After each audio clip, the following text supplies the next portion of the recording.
Ég að glíma hérna við tölvuna þína, Guðmundur. Já, ég sé það. Þú sagði 25 minútur. Það stóð í þess að ég breyti tíma. Nýjast beið á 25 mínútur. Ég hef eflust sagt það við þig. Ég var búinn að auglýsa 20 mínútur. Já. Þannig að þetta er nú... Það er ekki svo ákveðin tíma þetta á þessu. Nei, en þetta er líka... Þetta er bara... Já. Við skulum byrja þetta. Við langar bara að byrja að bjóða ykkur öll velkomin á haustfund fagstarfsráðs upplýsingatækni. Við erum hérna í húsi Verkfræðingafélagsins og á fjarfundi. Og við höldum þennan fund núna í október, því að október er tilnefnað netöryggismálum. Og mér langar kannski að byrja aðeins á því að segja ykkur frá hlut. Multitaskar líka að stýra fundinum. En ég get byrjað inn, sko. Það er bara einn glæður tilbaka. Ég get hleypt inn. Já, þú getur notað mína vel.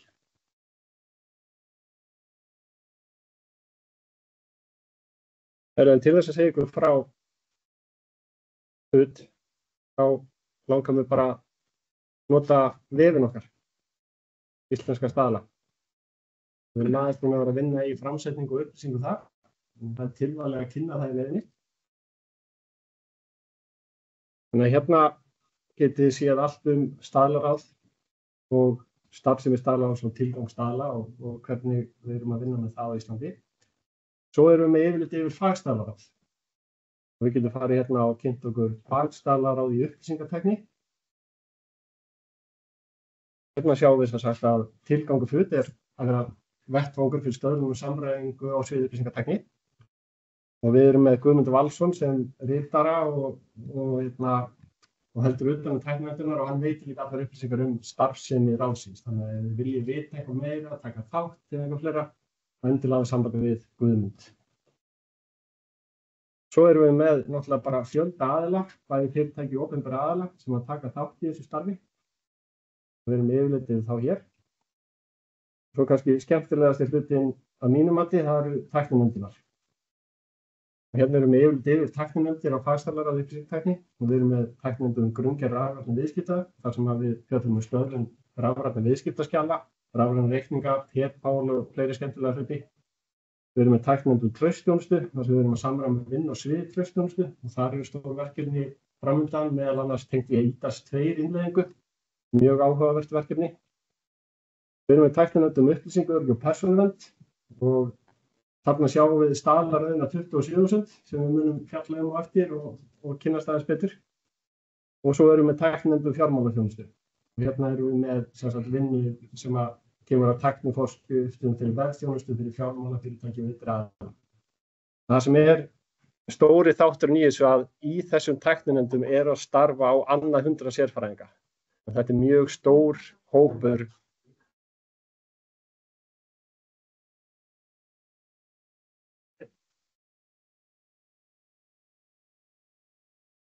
Við erum ekki með hefðbundið streymi eins og þykir það. Já, ok, hann svo tengilið sem að væri á og það kemur bara út. Er það tengilið sem er á forsíðu staðlaráðs?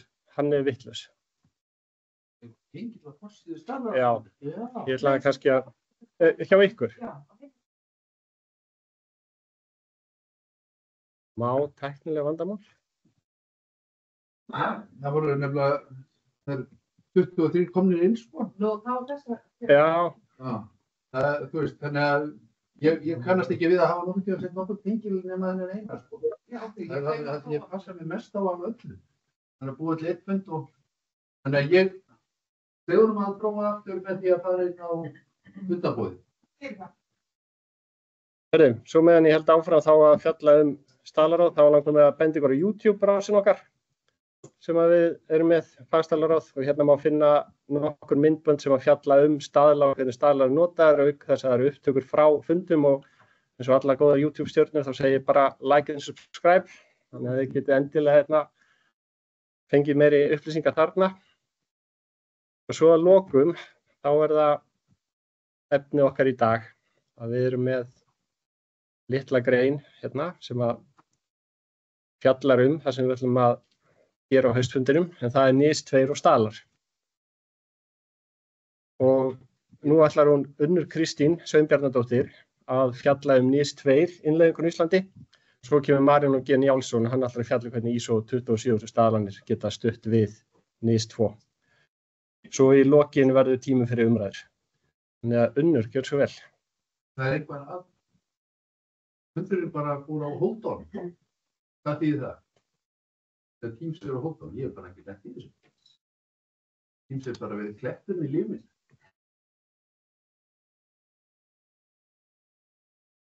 Getur einhver breytt? Er í lagi þér?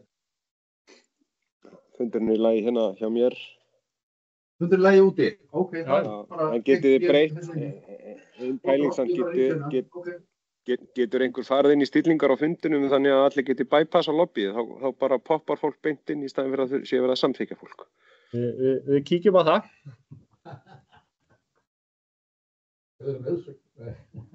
Minnst notaða en besta stilling í Teams. Já. Þá erum við komin hér og innleiðingin og vefsíðan okkar búin að fara að gera með þetta og þá komum við til Unnur. Ok. Ég klikka bara á klærinu þarna eða? Sjá, hvað gerist? Ég símaði. Ok. Ok, flott. Ég ætla aðeins að fara yfir helstu, ég misti röddina á ráðstefnunni í gær sem við vorum með. En ég ætla að reyna að gefa sér að þetta svona þægilegur salur hérna. Ég ætla að fara bara svona stikla aðeins á stórum svona helstu þætti tilskipunar og svona mögulega hvernig aðilar geta náð sér í frekari svona þekkingu hvort þeir fallið hann undir. Bara örstutt mig. Ég lögfræðingur í grunninn, en ég átti með því að lögfræðingar og verkfræðingar eru mjög svipaða týpur. Við vinnum með mikið af verkfræðingum og það eru fagstjórar í teyminu hjá okkur upp á fjarskiptastöðu, mikið af verkfræðingum þar. Og þetta eru alveg, ég leyfi mér að segja svona great minds think alike. Við erum svolítið þar. En ég er með þessa klassísku lögfræðigráðu hérna frá Íslandi, svo hef ég tekið viðbót í Evrópurétti og fjarskipta- og fjölmiðlarétti. Og svo núna síðast í opinberri stefnumótun við Harvard. Það veitir ekkert af því að reyna að þýða alla þessa löggjöf út í samfélagi með einhverjum hætti. Ég er búin að vera á fjarskiptastofu í 13 ár núna og verið fyrst og fremst á sviði netörygis- og tæknimála. Var mjög mikið í tíðnumálum og útlutunum og tíðnum og öðru slíku hérna fyrst.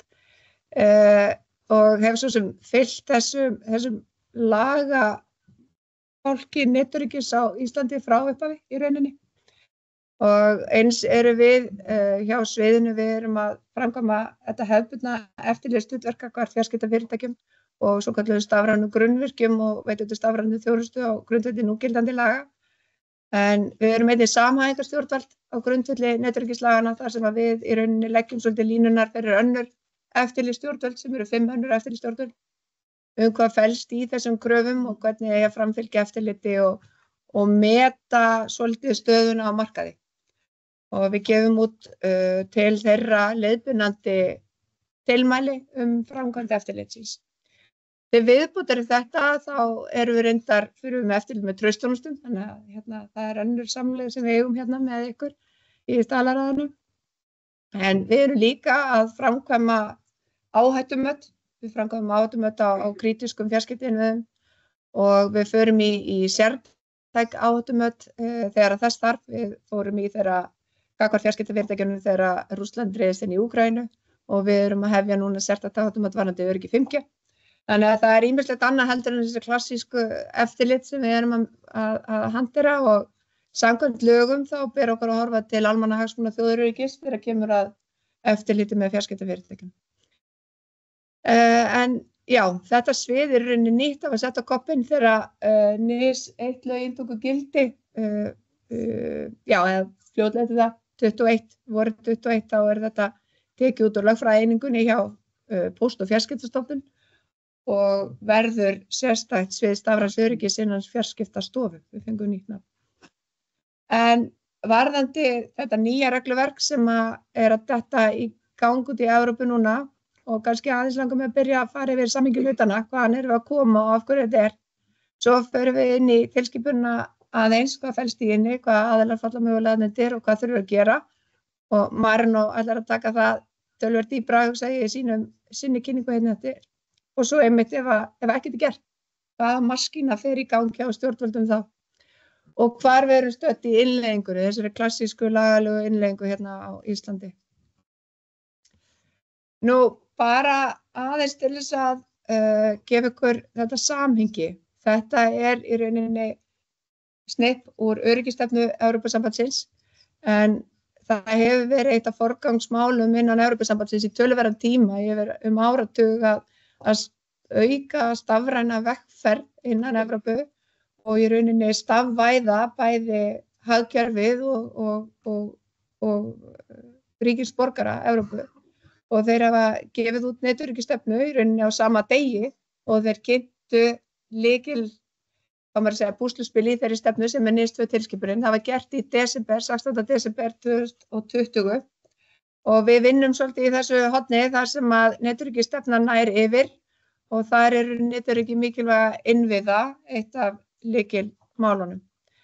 Nú markmiðið náttúrulega með þessu öllu að auka og í rauninni tryggja stafrænt sjálfstæði álfunnar og þetta mun stærra hugtak heldur en okkur bara NIS2 löggjöfin.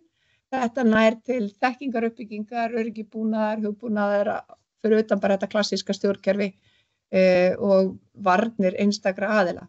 Nú, það á að efla áfallaþoli gegn öllum netógnum og í rauninni tryggja það að stafræn þjónusta njóti trausts almennings og sé örugg. Rétt tilskipunin sem segi, þetta svona lykilpúslinn í netöryggisstefnu sambandsins, en hún ekki ein, það eru systur gerðir, það Dóra sem fjallar áfallaþol fjármálamarkaðarins, það reglugerð og ég veit að það unnið að innleiðingu á henni og það á þingmálaskrá ríkisstjórnarinnar núna að færa það í lög. Það einfaldara heldur með tilskipun þegar kemur reglugerð þá bara þarf að taka hana svolítið copy-paste inn í landsrétt. Það ekki þannig með NIS2 og hérna aðra tilskipun sem heitir SER eða Critical Entities Resilience Directive sem nær til nánast sömu þjónustuflokka eða sviða atvinnulífsins og NIS2. Reyndar eru þarna tvær viðbætur sem voru settar inn í löggjafarferlinu innan Evrópusambandsins sem ekki eru NIS, það var pólitík þar að baki. En NIS2 tilskipunin, hún á að taka gildi, maður getur sagt það núna 18. október 2024. Það þýðir að öll Evrópusambandsríkin eiga að hafa innleitt hann í landslög. Og hún kveður bara á þessa lágmarkssamræmingu en það ákveðið svigrúm fyrir aðildarríki hvernig þau innleiða hana. Hún flókin, þessi gerð, og hún tekur ekki bara á kröfum á aðila og þetta getur verið svolítið pólitík þarna bakvið og það Evrópuríkin eru aðeins sein og það bara Belgía sem hefur tilkynnt formlega til framkvæmdastjórnarinnar að það sé komin full innleiðing. Króatía strax á eftir og ég veit að það bara einhver dagaspursmál hvenær þeir tilkynna en flest öll eru að reyna að klára þetta núna á haustþingum ef við getum orðað þannig og ætla að reyna að koma þessu í lög núna í október til desember. Einhver eru að detta inn á næsta ár, fyrstu 2 ársfjórðungana. Þar erum við að tala Írland og Frakkland, mögulega Spán. Austurríki náttúrulega gangi í gegnum einhverjar stjórnbreytingar þar. Fyrsta frumvarpinu var bara hafnað á þinginu og nú eru konar kosningar, þannig að þeir þetta á tíma. Danir stemdu á 1. mars en þeir munu væntanlega þurfa að framlengja það því að Danir fóru það leiðabúið inn í ráðuneyti til þess að innleiða bæði SER og NIS2 almennilega þar inn. Þannig að það svona einstaka lönd sem mun ekki klára þetta fyrir undir vorið. hvað varðar okkur hér, ég fer alltaf betur í það eftir, að þá erum við náttúrulega annarri tímalínu með þetta tvíhliða samstarf Evrópusambandsins og EFTA. Þannig að það er svona aðeins annar tímarann með okkur, en það er komið frumvarp í Liechtenstein, það er fyrir þinginu þar. Noregur er komið með drög, vita að það var úthlutað til 2 stofnana þar, öryggisstofnunar, og hún heitir PSB, við veitum bara ekki hvað hún heitir á íslensku. Og það er búið að gera drög að sameiginlegu frumvarpi, NIS2 og SER þar inni. Það er nú komið til ráðherra og ég geri ráð fyrir, eða þau gera ráð fyrir að þetta fari í samráð einhvern tímann undir vorið þá. Þau eru ekkert að flýta sér neitt, þannig það er úti.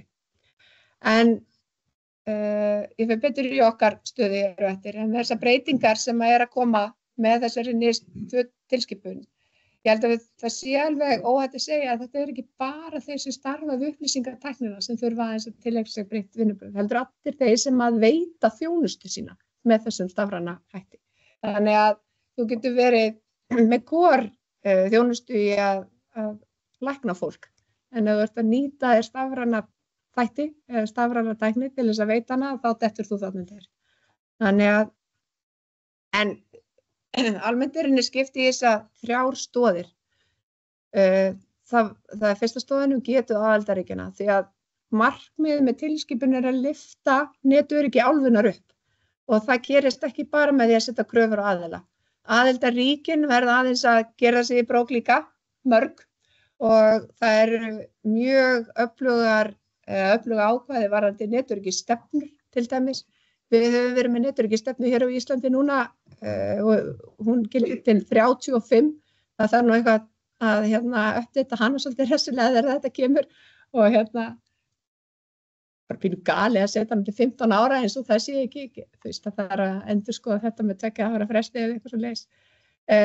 Það eru komnar gríðarlega kröfur á eftirlit stjórnvöld. Það eru mjög, við þurfum að við höfum svo sem gert það að ákveðnu leyti, en við þurfum áhættum með þetta alla okkar nálgun, hvar við stígum inn og hvernig við framkomum eftirlit. Það er að koma viðbótar kröfur þjónustu svokallara CSERT heima sem er CERTIS hér á Íslandi. Þau að geta þjónustu alla þá aðila sem falla undir með þeim hætti að þeir geta boðið upp á skönnun, þeir geta farið í frekari intrusive prófanir og annað slíkt. Þannig að það er að breyta svolítið á þau líka. Nú það er verið að tala upplýsingagjöf veilur, ekki veikleika. Ég átti þetta samtal við hann Marunu hérna áðan. Og svo þeir að kveða á ákveðin ramma hættustjórnun, eða svona cyber crisis management. Og þetta er náttúrulega kannski víðtækara heldur en eitt stjórnvald. Hér eru að tala almannavarnir og annað slíkt sem það er að samþætta þegar kemur á svona large scale net atvik. Nú, önnur stoðin er skyldur á aðila. Þetta er þetta klassíska stjórnkerfi net og upplýsingaöryggis, og þetta er ákveðna lágmarkskröfur hvernig þeir eiga að vinna hlutina. Það er sérstakt ákvæði ábyrgð æðstu stjórnenda, því að það á að fara að færa þetta þannig að þetta verði sett á hærra level, og fyrst og fremst kannski til þess að tryggja það að það flæði peningar inn í eina málaflokku fyrirtæki. Þessi kannski svona það sem við erum að horfa á. Við höfum verið í eftirliti með fjarskiptafyrirtækjum í langan tíma, og ég held að þessi aldrei það þessi skortur og vilji hjá fólki að gera betur. Þau þurfum bara að nýta það sem þau fá. Nú, það er komið nýtt og mjög öflugt ákvæði varðandi tilkynningarskyldu á mikilvægum, á alvarlegum atvikum, og þetta er svolítið mikil skýrslugjöf og annað slíkt sem þarna baki. Það þarf náttúrulega að tilkynna innan, og það er samræmt yfir Evrópu 24 tíma, og svo er það frumskýrsla og milliskýrsla og lokaskýrsla og annað slíkt sem aðilar þurfa að setja inn til eftirlitsstjórnvalda og CSERT heima.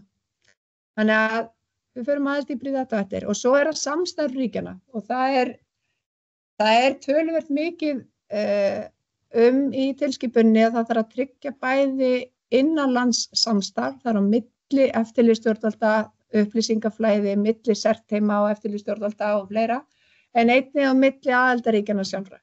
Og það þarf að veita aðstoð yfir landamæri.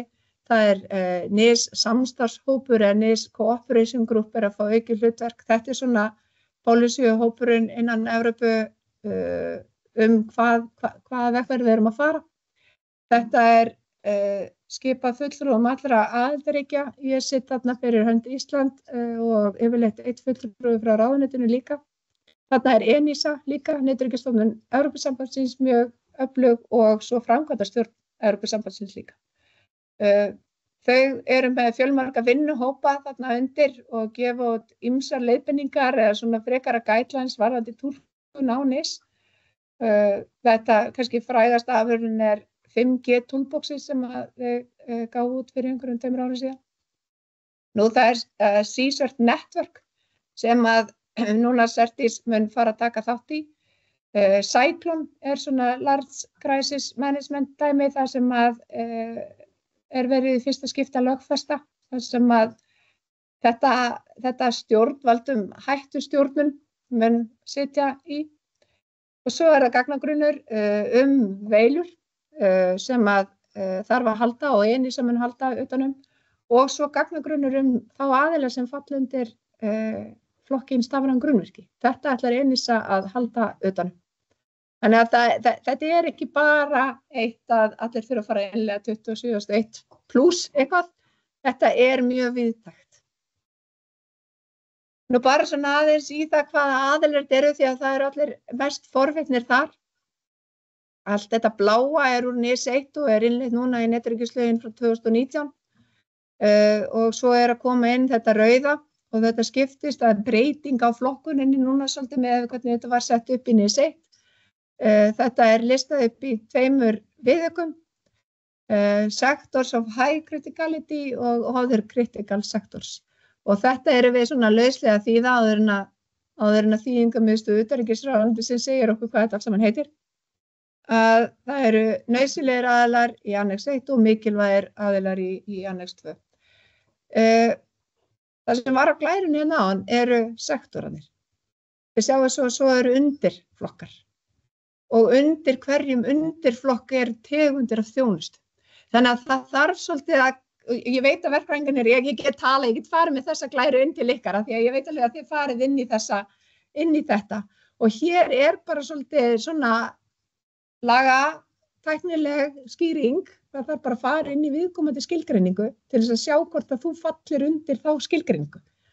Þú getur byrjað, ok, ég sinni einhverju þjónustusviði orku, ok, ég í rafmagninu og ég framleiði rafmagn.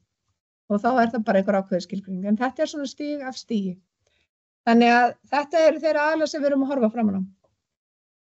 Það aðeins misskilningur varðandi núgildandi netöryggislög af því að það var eitt orð í formálsorða NIS 1 sem að talaði að það ætti að vera light touch nálgun varðandi svokallaða veitendur stafrænnar þjónustu. Allir hagsmunir aðilar á markaði stukku og þetta og segja að þeir ætti að vera lausir við allt eftirlit og helst allar kröfur, en svo ekki. Munurinn felst í eilítri mismunandi nálgun hvað varðar eftirlitið að við stígum ekki inn í þá aðila og það verður eins með þessa Annex 2 aðila nema við höfum ástæðu til þess að ætla að það sé misbrestur. Ef við fáum eitthvað veður á því eða einhvers konar upplýsingar að það gæti verið einhver misbrestur á stjórnkerfinu hjá þeim, þá getum við farið inn og þá höfum við nánast allar sömu heimildir eins og gagnvart inn, meira og minna. Hitt og það eiginlega gríðarlega mikilvægt að nákvæmlega sömu kröfur munu gilda þessa aðila.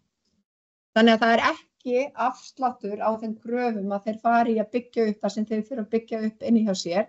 Það munur á því hvernig eftirlitsstjórn beita sig gagnvart. En þetta eru 2 viðaukar og þetta eru langir viðaukar og þetta bara nitty-gritty starf sem þarf að fara í gegn til þess að átta sig á því hvort að þú fallir að undir. Og það líka mikilvægt að aðilarnir sjálfir verða að gera þetta. Í dag það þannig að við klukkum það. Stjórnvöldin fara í því að greina hverjir eru þarna undir. Þetta náttúrulega útlistað svolítið í reglugerðum. En við þurfum svo að hafa samband og segja, við ætlum óska eftir upplýsingum, stærð og umfangi og allt þetta og meta þetta og taka ákvörðun þar og birta. Þessu snúum við. Við munum að sjálfsögðu hafa þessar heimildir áfram að ef aðili ekki að tilkynna sig inn þá munum við fara af stað. En það grundvallarmunur á þessu. helgast kannski því að ég veit að Þjóðverjar að horfa framan í einhver 30.000 aðila, Ítalía að tala einhverja 50.000 aðila og þetta, við myndum ekki ná því fyrir en við endurskoðun netöryggisstefnu Íslands að klára þetta mál, að fella aðila þarna undir. En þetta ekkert óþekkt fyrirkomulag, þetta sambærilegt í fjarskiptum. Ef þú ert að fara að hefja veitingu fjarskiptaþjónustuðana þá bara tilkynnir þig inn. Og þannig að það svona. En eins og ég segi að þá í NIS2 ekki bara fjöldi af þessum sektorum að aukast, það líka þessir subsektorar sem aukast og þjónustu tegundur undir hverjum sektor. Þannig að í dag erum við með rekstrarlega nauðsynlega þjónustu á sviði stafrænna grunnvirkja sem eru þessar 3 þjónustu tegundir. Það skráningarstofu höfuðléna sem náttúrulega ISNIC, það eru X-barnir sem RIX og fleiri út á markaði og svo DNS þjónustuaðilar, sem sagt bæði opni nafnaþjónar og sannvottuna nafnaþjónar. Þetta mun breytast hressilega með NIS2 og ekki bara erum við að fara upp í fleiri flokka, það einnig verið að taka af ákveðin stærðavið með þarna undir eða af, þannig að það mun allir á viðkomandi sviðum, DNS-þjónum, höfuðlínir náttúrulega, traustþjónustur, munu ekki og fjarskiptaaðilarnir munu vera þannig inn í algjörlega óháðstæður. En tilskipunin setur línu þvert yfir Evrópu að öll fyrirtæki eða aðilar sem að veita þjónustu sem fellur undir þessar skilgreiningar allar falla undir ef þeir eru með meira en 50 starfsmenn eða ársveltu undir 50, yfir 10 milljón.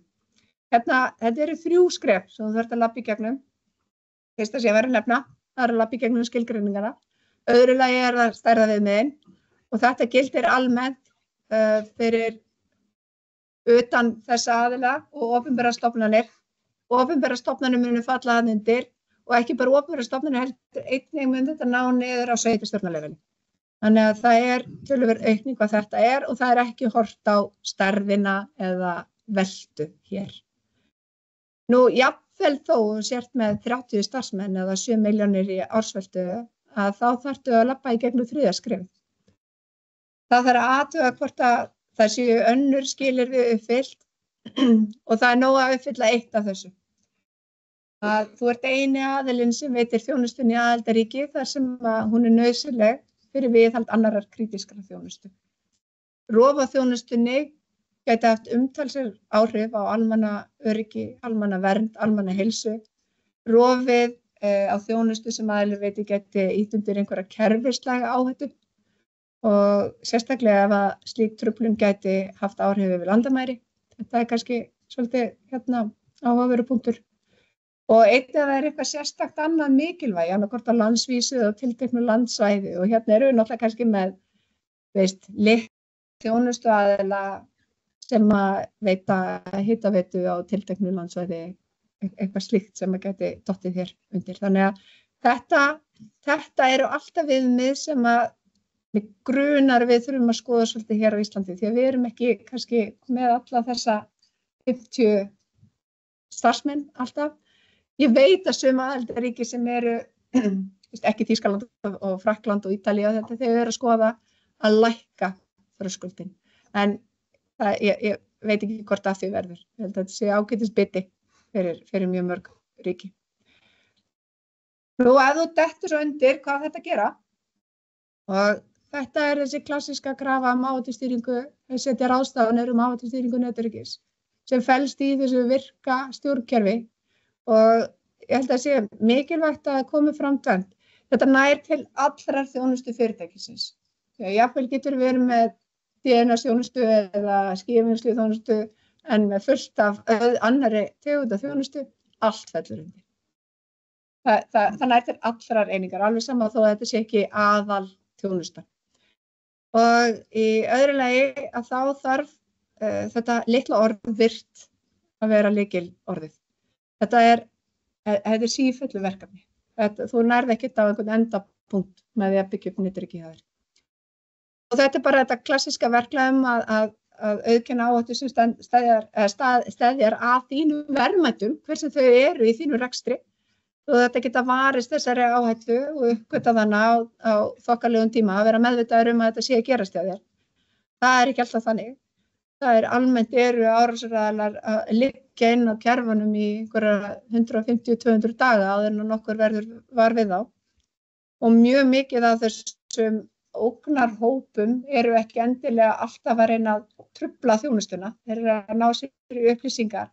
Þannig að þeir liggja þarna inni og ætlunin ekki að láta ná sér. Þannig að það þarf aðeins að keyra þetta inn hjá aðilum. Í Bretlandi það þannig að það eru 85% af slíkum atvikum uppgötuð af netöryggissetrum, ekki aðilunum sjálfum. Í mínum huga þá flakkar upp hvað stjórnkerfið hjá þeim. Ég þekki ekki stöðuna því í Bretlandi en þetta verður að hjálpa stað, alveg klárlega. Nú svo þarf náttúrulega að hafa allar viðbragðsáætlanir í lagi og það þarf að æfa þær og annars slíkt til þess að endurreisa þjónustuna eins fljótt og mögulegt ef hún dettur niður eða hún truflast. Og það algjörlega klárt að það ekki hægt að fara einhverja lágmarksnálgun í þessu. Þú þarft að byggja á state of art nálgun og all hazard approach eins og ég segja. Og hér einnig í tilskipuninni ákveðnar lágmarkskröfur eða lágmarksatriði kannski sem að ávallt þurfa að vera partur af stjórnkerfinu. Og þetta bara copy-paste úr tilskipuninni með einhverju svona léttri íslenskri þýðingu sem ekki löggilt. En þetta eru svona atriði sem að aðilar verða að innleiða. Innleiðingargerð Evrópusambandsins, það í einni greininni kveðið á að aðilar á stafræna markaðnum, þetta eru ekki sama á stafrænu grunnvirki, þetta aðeins breytt fjarskiptafyrirtæki, eru ekki aðnunir, það eru komnir inn þjónustu aðilar eða MSP og MSSP sem að detta aðnundir, þannig að aðeins annað hugtak. Það mun vera sett ný lágmarks innleiðingarreglugerð eða framkvæmdagerð sem mælir fyrir dýpri kröfur. Þetta efnisyfirlitið á þeim, þetta 28 blaðsíður í dag og við vonum að þetta taki gildi út í Evrópu 18. október. Þetta var sett í opið samráði í sumar og það var hellingur af umsóknum sem bárust inn og það verið að vinna úr þessum niðurstöðum með aðildarríkjunum. Það sérstök nefnd í gangi hvað þetta varðar og við erum með fulltrúa þar inni líka. En þetta mun birtast, ég gerir ráð fyrir því, ég held að framkvæmdastjórnin sé svolítið stífa þessari dagsetningu að koma þessu loftið. Þetta mun fjalla lágmarkskröfurnar á þessu sérstöku aðila, en þetta mun líka setja fram þröskuld tilkynningaskylduna. Þannig að hvað telst vera alvarlegt atvik hjá þessum geirum. Og það mismunandi aðeins. Það farið í sérstök viðmið fyrir mismunandi tegundir þjónustu. Og það verið að ræða og spyrja í rauninni hvaða þýðingu hefur þetta fyrir túlkun á lágmarkskröfunum þessum hér varðandi alla hina gerana. Þannig að þetta það sem við erum að vinna með aðeins úti. Nú ábyrgð aðeins fyrir stjórnenda, eins og ég sagði áðan, það aðeins verið að taka kannski ábyrgðina af tæknifólkinu sem hefur verið að vinna þetta, setja þetta á hærri level og leyfa þeim bara að svitna þess undir þessu og setja þess peningin í málaflokkin. Þetta þarf að fá aukið vægi inn í allri stefnumótun fyrirtækisins. Og það engin tilviljun að þetta sé komið þarna inn. Nú, eftirlitið, ég nefndi áðan að það komið svolítið öflugar eftirlitsheimildir þarna inn og það rík krafa áhættumiðað og leiðbeinandi eftirlit. Það talað supervision and enforcement þarna. Og við erum svo sem að stilla þessu svolítið upp hjá okkur hvernig við munum nálgast þetta, en almennt eins og við framkomum eftirlit í dag, þá keyrum við alltaf út svokallað sjálfsmat á aðila. Þetta einhverjir svona klassískir almennir spurningalistar upp á 150-250 spurningar. Aðeins mismunandi eftir hvort við erum með fjarskiptafyrirtækinni hinn, því að það eru ríkari kröfur á fjarskiptafyrirtæki og við erum með ríkara hlutverk gagnvart fjarskiptafyrirtæki. Þannig að út úr þessu fáum við eitthvað yfirlit hversu þroskað áhættustýringarkerfið hjá aðilum og við köllum eftir ákveðnum gögnum þarna inn bara til þess að sjá hvort að svörin sé að gefa einhverja eðlilega mynd af þessu skipulagi Nú við nýtum þetta, við nýtum umfjöllun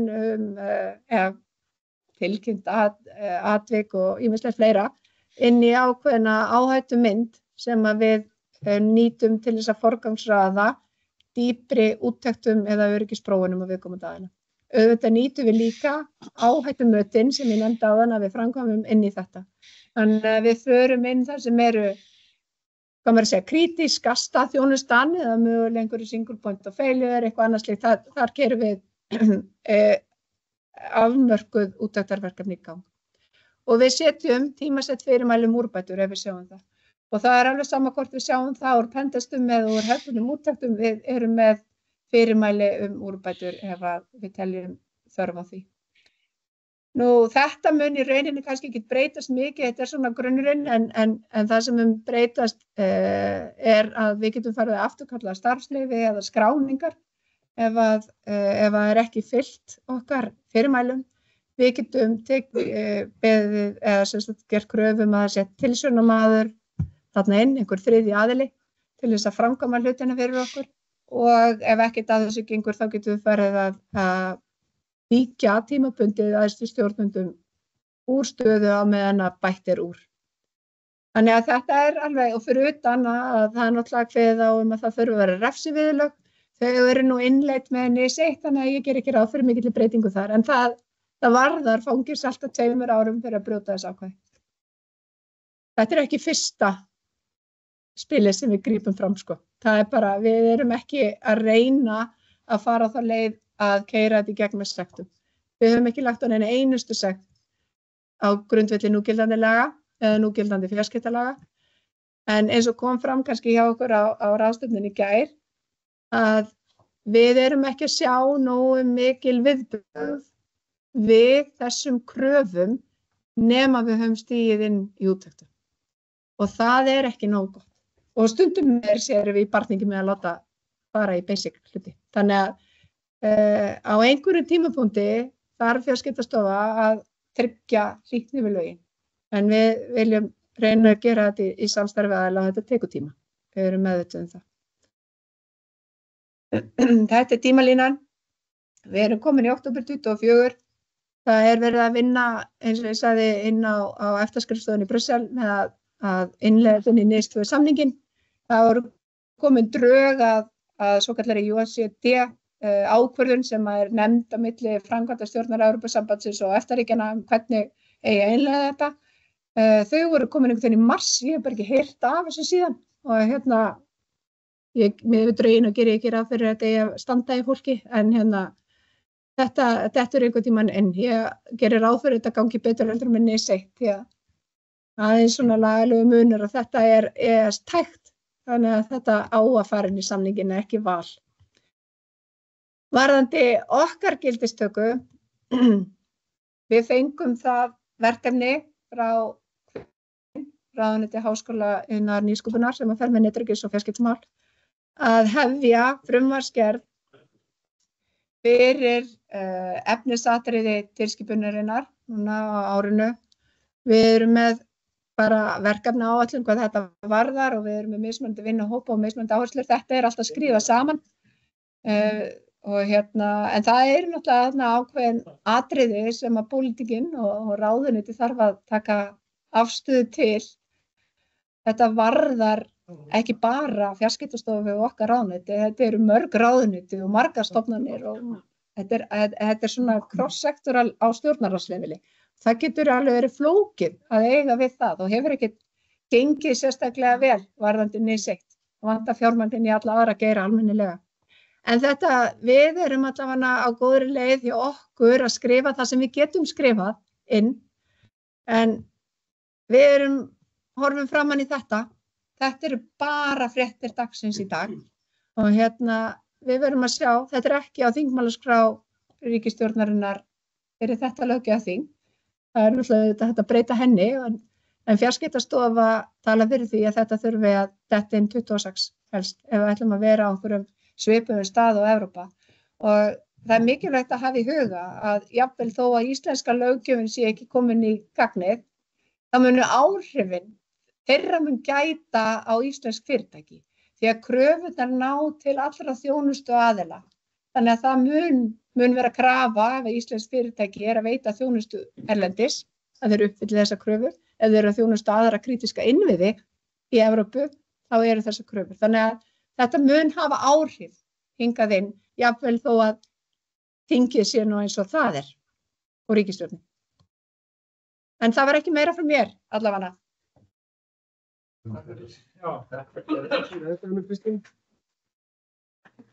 Við heldum okkur yfir í umræður, kannski bara eftir, Marinó G. Njálsson, hann ætlar að tengja okkur þá við 27.100 staðlaröðina.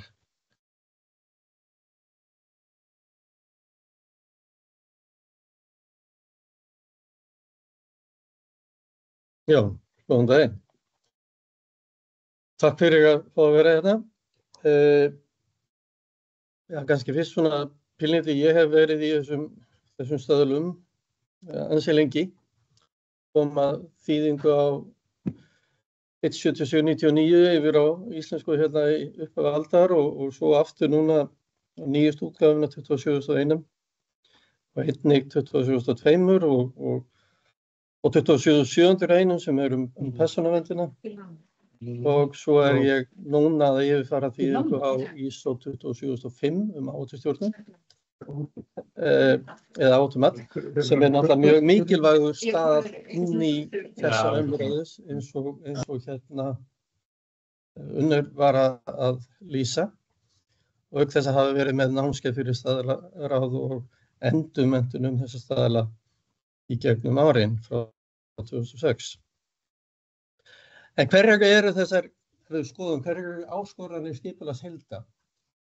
Það er náttúrulega það að það eru alls konar kröfur sem koma alls staðar frá og þessar kröfur koma úr öryggisstefnu því að þau móta sér þessa stefnu í upphafi. Það eiga að koma úr áhættumatinu vegna þess að það er grunnur og öllu því sem fyrirtæki gerir. Það er að skilja hver er áhættan hjá fyrirtækinu eða skipulagsheildinni og þá er hluti af áhættunni er sniðganga við lög og opinber fyrirmæli eða ekki sniðganga. Það eru þá lög, reglugerðir og stjórnvaldsfyrirmæli og svo eru það staðlar og önnur öryggisfyrirmæli. Og við þurfum þá, viðfangsefni sem við erum að tala hérna og NIS 2 er þá að bera kennsla á þessar kröfur í þessum ESB-lögum, reglugerðum og tilskipunum og þessum tilskipunum þeim fjölgar mjög hratt. Ég meina, sko, í árið 2002 þá komu út, 2022 komu út, sko, nánast sama daginn reglugerðir 2554, tilskipun 2555 og reglugerð 2556 og 57. Þetta kom út sama daginn og þrennt af þessu er tengt við DORA og eitt er tengt við NIS. Þannig að hérna þessu rignir yfir okkur. Og hvernig eigum við hvernig eigum við að ráða við þetta?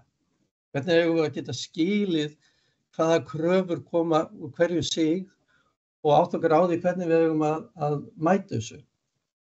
Og það sem ég er að kynna hérna er það að nota ISO 27001 sem einhvers konar lendingarpunkt, vera með varpanir frá öllum þessum reglugerðum yfir ISO 27001 og tengja síðan minna notaða staðla við það. Þannig að við sýnum þetta betur eftir. Þannig að við erum með þetta er ekki bara 27 staðlar, þetta eru líka aðrir staðlar sem koma þarna að og við megum alls ekki einblína bara á 27 staðlaröðina. Hún er ekkert endapunktur. Og til dæmis varðandi áfallaþol, resilience, þá eru 22 staðlar sem koma þar inn. En þetta er svona hið almenna verklag sem við höfum, að við förum í gegnum innleiðingu með því að fara að gera ákveðna forvinnu sem að meðal annars að bara kennsla á ógnir og veilur. Allar kröfur séu tilgreindar og við þurfum ekki síður að skilja hvernig stigmögnun hættu getur virkað á okkur. Það getur vel verið að við sem búin að fara í gegnum áhættumat og áhættumatið segir að áhættan sé á stigi 1 eða 2 af 5. Svo einhver önnur áhætta á stigi 3, 4 og 5 og þá þurfum við að skilja hvernig meðferð áhættunar getur stigmagnast eftir því hvert áhættustigið er. Við þurfum þarna að tengja við þetta leiðbeiningar og ekki bara leiðbeiningar úr ISO 27001. ISO 27001 er bara við ekki að þar er bara svona 2-3 setninga stýringar. 27002 er með nánari skilgreiningar. En við getum alveg hoppað yfir COVID eða NSF eða hvað það er til þess að fá leiðbeiningarnar.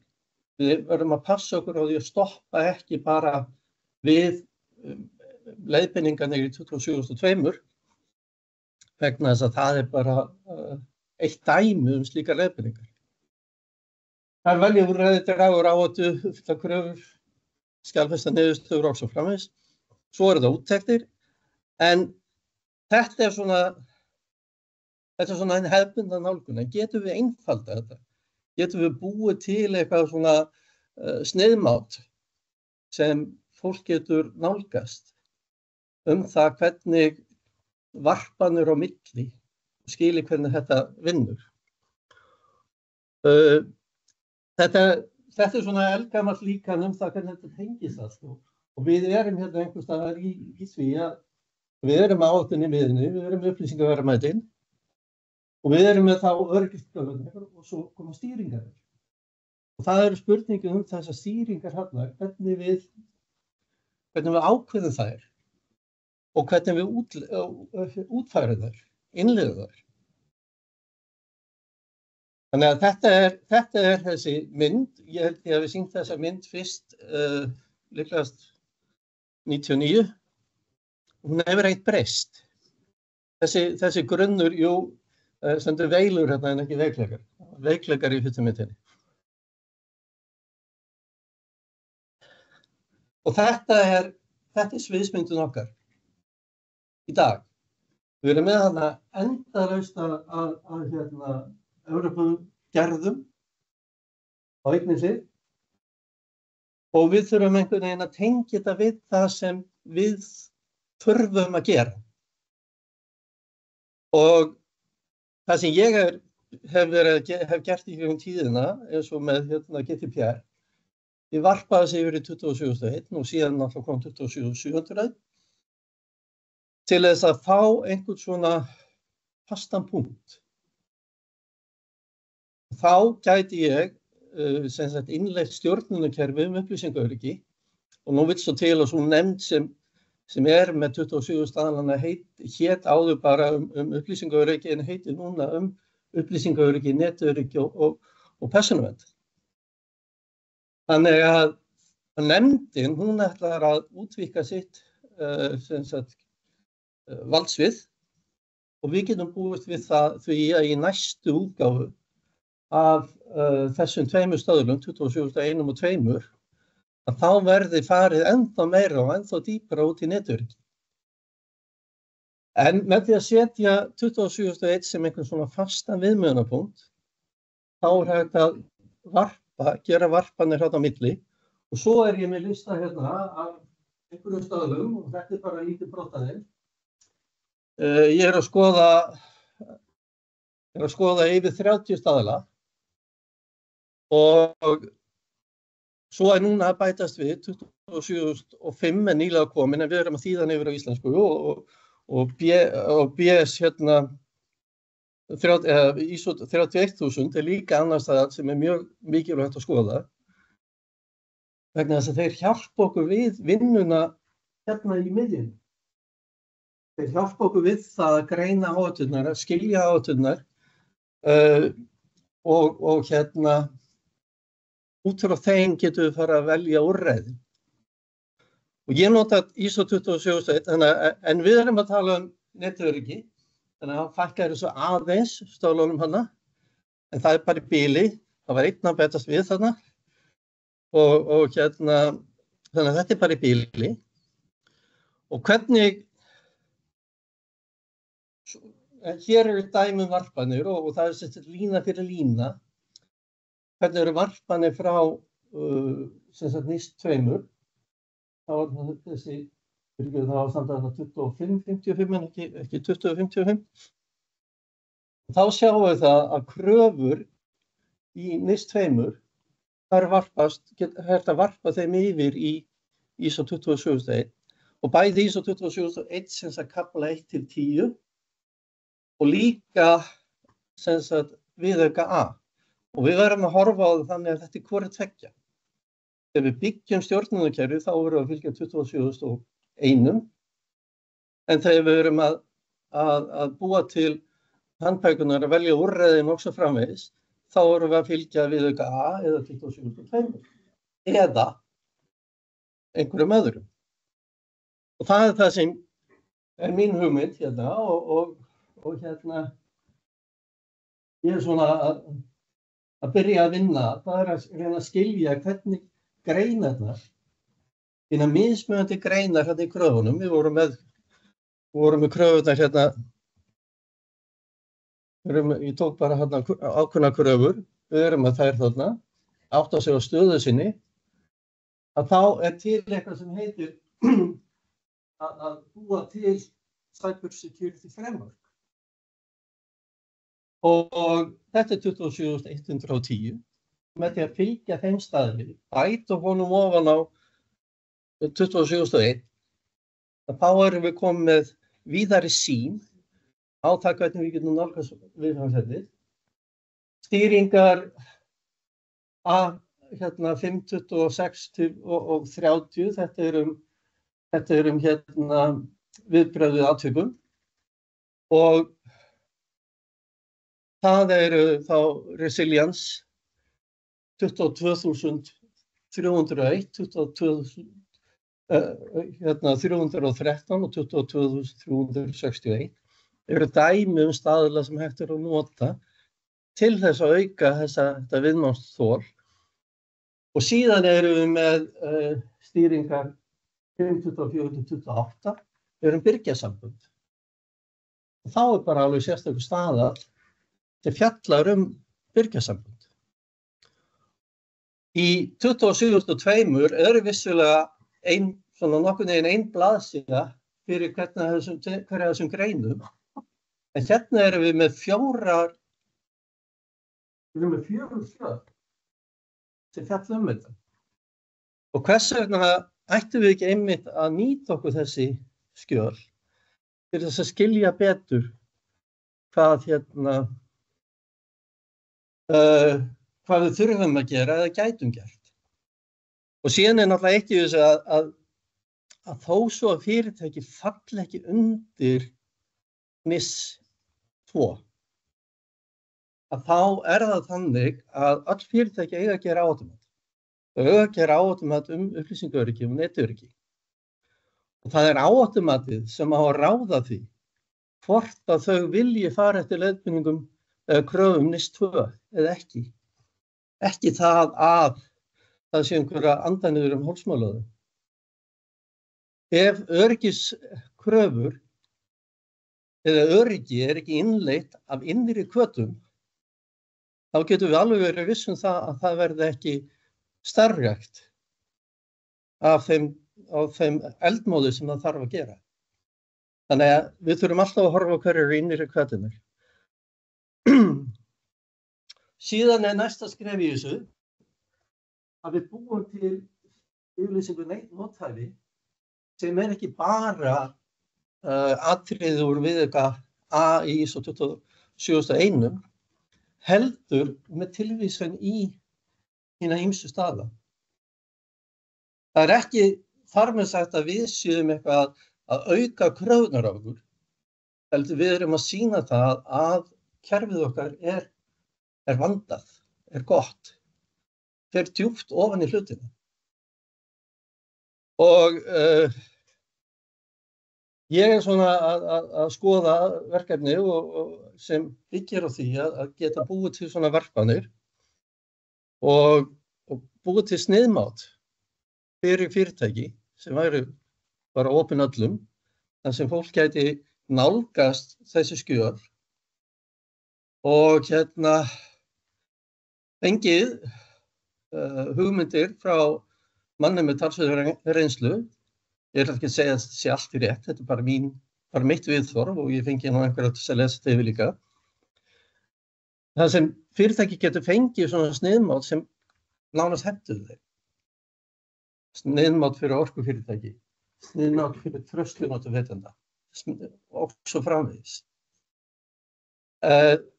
Og síðan sniðmát fyrir þann sem að veita mikilvægum aðala þjónustu.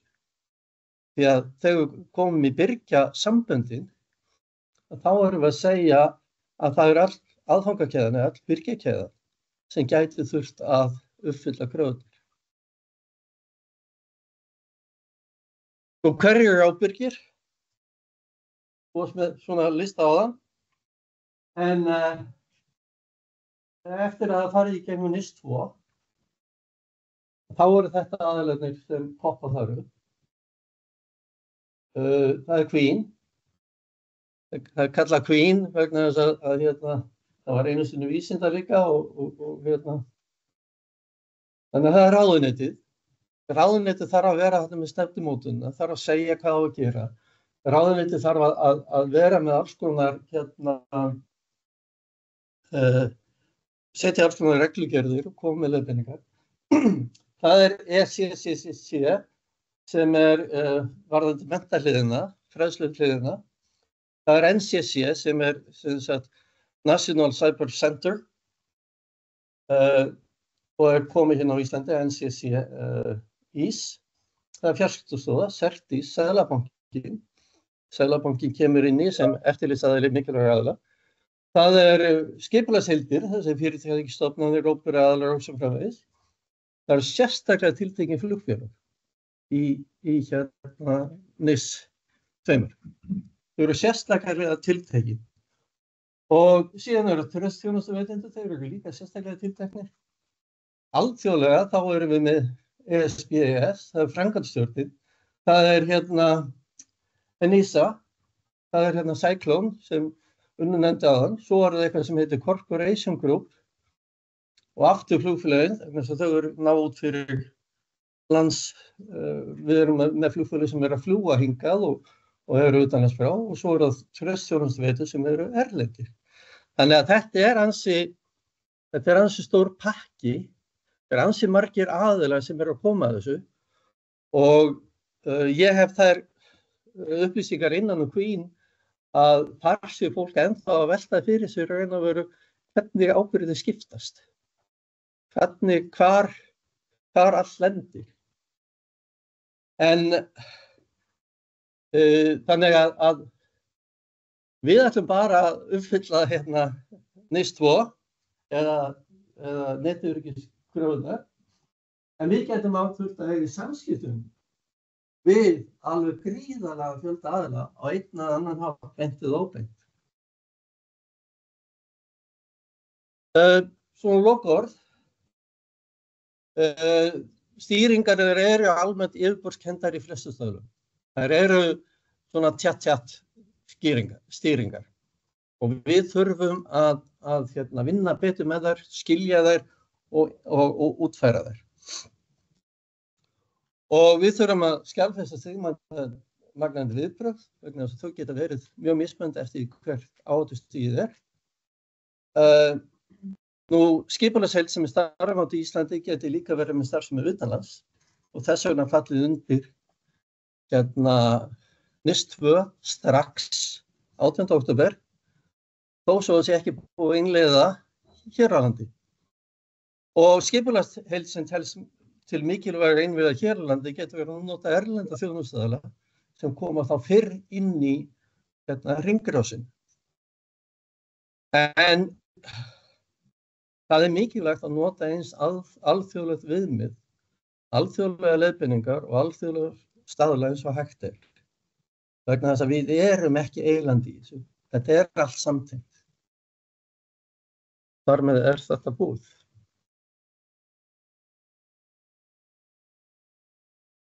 Þá vil ég koma á spurningum. Já, takk hérlega fyrir þetta. Það tíma Já, við fengum spurningar á Teams, en við erum fallin á tíma, en okkur datt í að við myndum kannski bera undir á aðra spurningar til unnar. Og við gætum kannski bara svara yfir framhaldinu og skila því inn á liðinu. Fylgir upptökunni, já. Þannig að bara takk kærlega fyrir komuna og þátttökuna í dag. Og við